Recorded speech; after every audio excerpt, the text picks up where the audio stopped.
Coach, welcome. Another game this weekend, and as we host Basake, um, what is our approach like in the preparation for that game? Thank you, Steve. I think we are very ready, very determined, very confident in our preparations. We had our recovery yesterday, which was very good. We spoke through our last game, what we did right and what we did wrong, and then tried to also inspire them with respect to the upcoming game. So we are ready. Today, which is Friday, fortunately, we can have a full-scale training where we can address issues of our limitations, and then in terms of our strength, try to consolidate them. So basically, we are ready for the game on Sunday. Coach, and this is the first time in in 4 matches that you are having 2 days of training session. The rest has been team shaping and then travels. How will this play into the game on Sunday? Very important. I think we are all happy about we having an extra day today to train for the game on Sunday. The previous ones have only been recovery, and then the following day is rest, and then we go into the game. So having a whole day to ourselves, which is today, to go through technical and tactical issues with the players, I think is welcoming, in the sense that it will also give all of us the opportunity to look at how we will approach the game tactically on Sunday. So it's a welcoming thing that we have today to ourselves to work on our tactics. Yeah. Coach, you picked 2 points from 6 points in the last 2 games, something that I personally feel you are not too pleased with, looking at how you go about your business. And the concerns out there from our support base is that it's something of a worry that seeding the top spots over the weekend. Is it something of a concern, of a worry to the technical team, and should the supporters be in that state? Yeah, I think they are right with respect to their emotions. But then what I can tell them is that they should stay calm and support the process, support the technical staff, support the players. There are matches that we will have some matches ahead of us that we need to get the maximum points. So all that we want from them is to just stay calm, be patient with us, and believe in us, trust in us, and then we'll also be ready to give them the maximum results. I think if you look at the way the league is going, I understand their emotions. If you want to really win the league, you need to pick maximum points as early as possible. So we understand their emotions. We've had discussions on that with the players. I even asked the captains to also meet the players and talk to them, because sometimes when their own talk to them, it goes faster and deeper than when we, the technical staff, we talk to them. But then as at the time I was coming for this presser, I had not inquired. I'm sure they would do it, but normally when I tell them to have such meetings, they do them and get back to me. So we are ready. We are ready to work extra hard to make sure that we regain the top spot on the league log. Coach, your centre back, Samba O'Neill, has been a crucial part of your team, and he's the player you've used most in terms of the minutes accumulated. What sort of a personality is he, and what sort of impact has he had on your team since joining? And how lucky are you to have him? Thank you.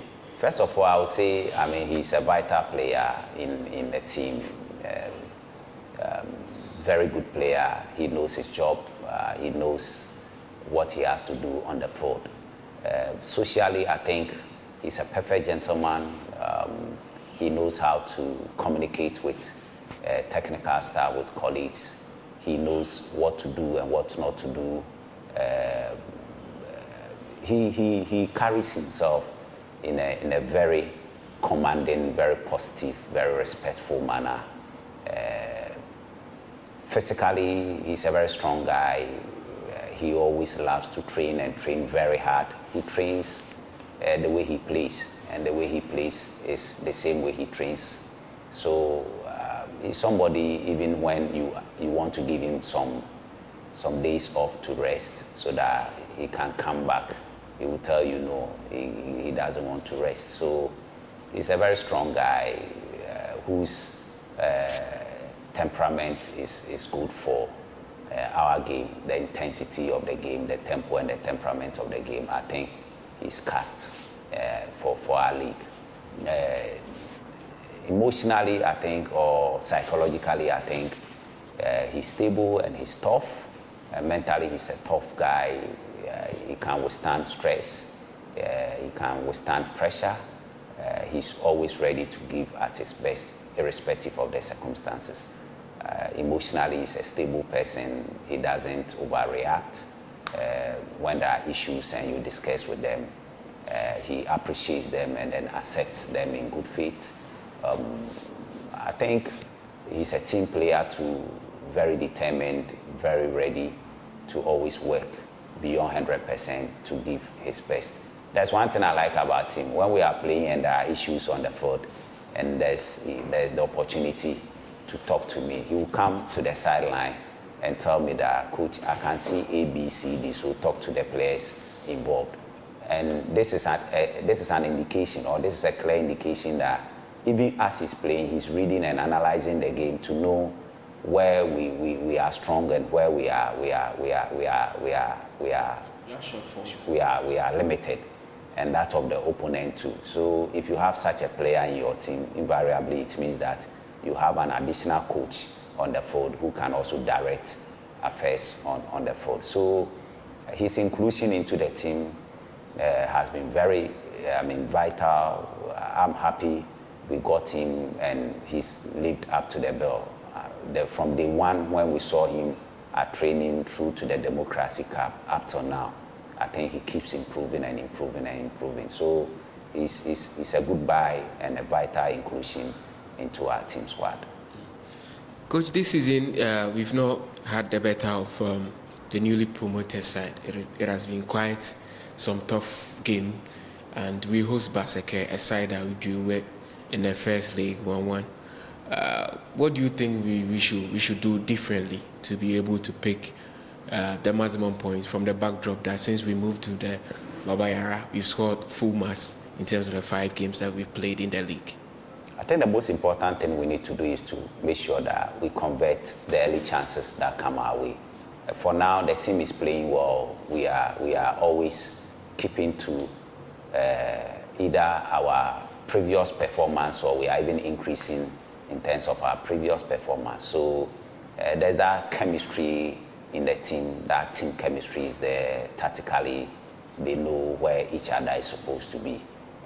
And it makes it very easy for us to create the chances. So if you ask me, I would say that we need to take our chances very early. And when we do that, it will settle us and then allow us to go, confidently in our tactical approach for the rest of the game. So it's all about conversion.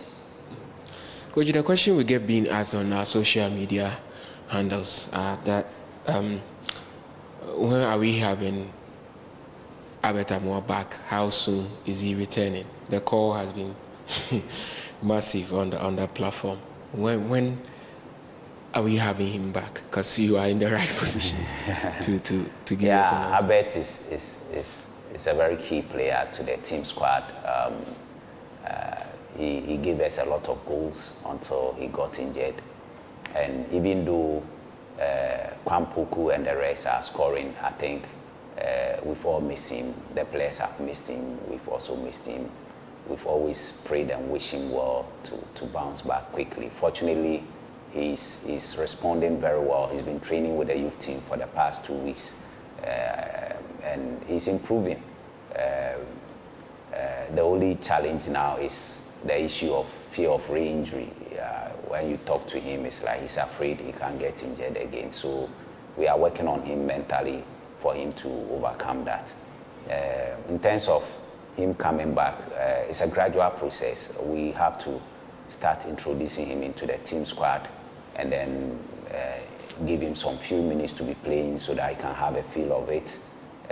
Maybe some 20 minutes, 25 minutes.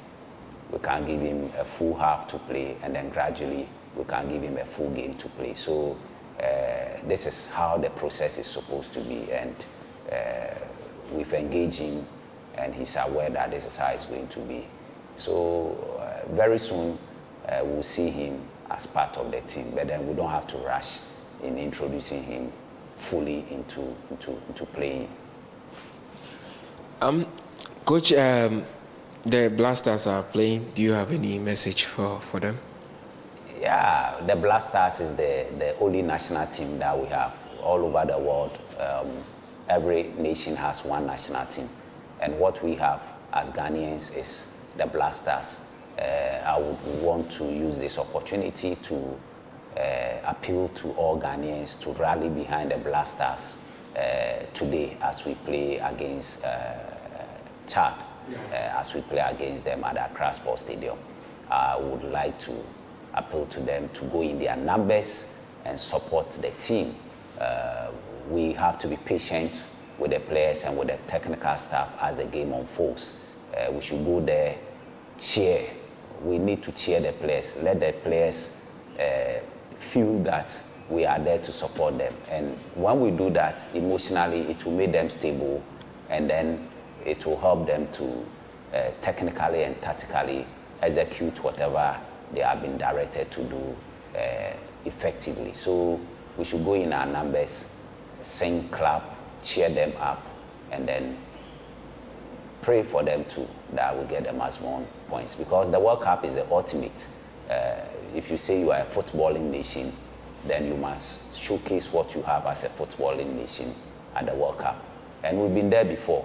Since 2006, we've been going and going and going. So the World Cup is not a new place for us. So whatever we have to do as Ghanaians, as supporters, to support the team, to win games and get the maximum points, to be at the top of our table, to go to the World Cup, we have to do. And I think when we do that, it will be a glory and honor to our nation. Coach, thank you very much and wish you the very best for the weekend. Thank you, Steve.